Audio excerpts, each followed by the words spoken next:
সকল প্রশংসা মহান রব্বুল আলামিনের দরবারে লাখো কোটি শুকরিয়া।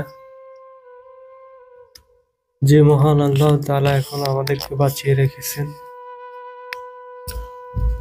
বর্তমান দেশের একটা পরিস্থিতি খুবই হাহাকার, খুবই ভয়ঙ্কর একটা পরিস্থিতি সারা বাংলাদেশে বিরাজমান করতেছে।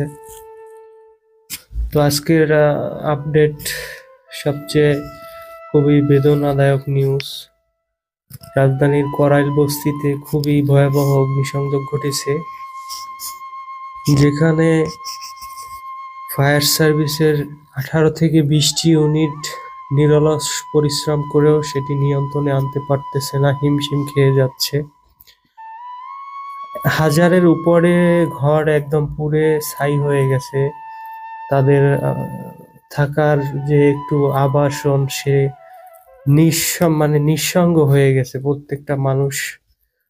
বিশেষ করে এখন একটু ঠান্ডার প্রভাব বেড়ে গেছে, যার কারণে বৃদ্ধ যে লোকগুলি আছে তাদের একদম ভিটে ছাড়া, ঘর ছাড়া এরকম একটা পরিস্থিতির মাঝে তারা বসবাস করতেছে। হাহাকার, কেউ বাচ্চা পাচ্ছে না, কেউ বাবাকে পাচ্ছে না, এরকম একটা হাহাকার।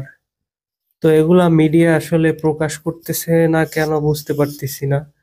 তো তাদেরকে নোটিশ দিছে বিকালের মধ্যে। সেই নোটিশ দেওয়ার কিছুক্ষণ পূর্বেই বিকাল 5:30 নাগাদ সেখানে অগ্নিসংযোগের ঘটনা ঘটে। তো এই অগ্নিসংযোগটা কিভাবে হয়েছে আদ্যোপাদ্য কোনো কিছু এখন পর্যন্ত ফায়ার সার্ভিস জানাতে পারে না এখন পর্যন্ত। তো সেখানে বিভিন্ন লোকজন, সাধারণ পথচারী এবং লোকজন, তারা তাদেরকে সেফ জোনে নেওয়ার চেষ্টা করতেছে এবং সেখানে নৌকায় পারাপার করতেছে লোকজনকে সেই আগুনের লেলিহান শিখার মধ্য থেকে। এবং সেখানে প্রচুর পরিমাণ দোকানপাট ক্ষয়ক্ষতি হয়েছে এবং তাদের ঘর বাড়ি মানে শেষ সম্বলটুকু তারা হারিয়ে ফেলছে এক কথায়। তো আসলে বাংলাদেশের বিভিন্ন আনাচে কানাচে প্রতিনিয়ত অগ্নিসংযোগের ঘটনা ঘটে। আসলে কেউ ঘটাচ্ছে না, এটা কি আল্লাহ ভালো জানে। কিছুদিন আগে একটা সারা দেশে বড় ধরনের মহামারীর মতো একটা আতঙ্ক হয়ে গেল, যেটাকে আপনারা বলেন ভূমিকম্প।